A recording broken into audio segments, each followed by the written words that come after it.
Hey guys, Rockshield here, taking back up where we left off with the Holy Bible, King James Version, the book of the prophet Ezekiel, chapter 12. The word of the Lord also came unto me, saying, Son of man, thou dwellest in the midst of a rebellious house, which have eyes to see and see not, they have ears to hear and hear not, for they are a rebellious house. Therefore, thou son of man, prepare these stuff for removing, and remove by day in their sight, and thou shalt remove from thy place to another place in their sight. It may be they will consider, though they be a rebellious house.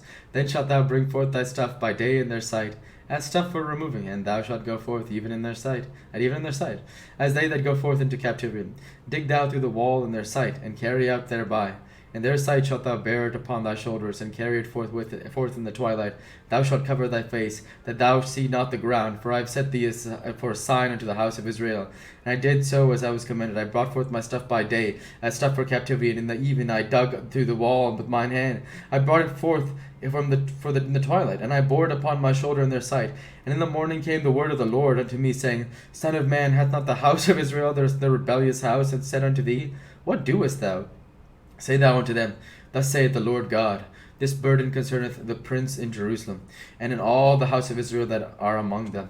Say, I am your sign, like as I have done, so shall it be done unto them. They shall remove and go into captivity, and the prince that is among them shall bear upon their shoulder in the twilight, and shall go forth. They shall dig through the wall to carry out thereby. He shall cover his face, that he see not the ground with his eyes.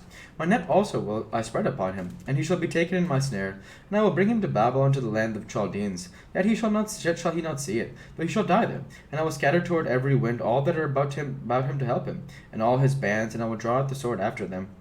They shall know that I am the Lord, when I shall scatter them among the nations, and disperse them in the countries. But I will leave few men of them from the sword, from the famine, and for the pestilence, that they may declare all their abominations among the heathen whither they come, and they shall know that I am the Lord. Moreover, the word of the Lord came to me, saying, Son of man, eat thy bread with quaking, and drink thy water with trembling and with carefulness.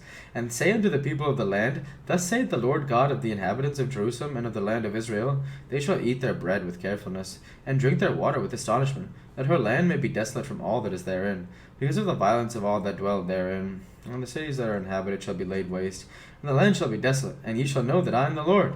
And the word of the Lord came unto me, saying, Son of man, what is that proverb that ye have in the land of Israel, saying, The days are prolonged, and every vision faileth? Tell them therefore, Thus saith the Lord God, I will make the proverb to cease. They shall no more use it as a proverb in Israel. But say unto them, These are days at hand, and the effect of every vision. For there shall be no more any vain vision, nor any flattering divination within the house of Israel. For I am the Lord, I will speak, and the word that I shall speak shall come to pass. It shall be no more prolonged, for in your days, O rebellious house, will I say the word, and will perform it, saith the Lord. Again, the word of the Lord came to me, saying, Son of man, behold, they of the house of Israel say, The vision that he seeth is for many days to come, and he prophesieth of the times that are far off. Therefore say unto them, Thus saith the Lord God, There shall none of my words be prolonged any more, but the word which I have spoken shall be done, saith the Lord God.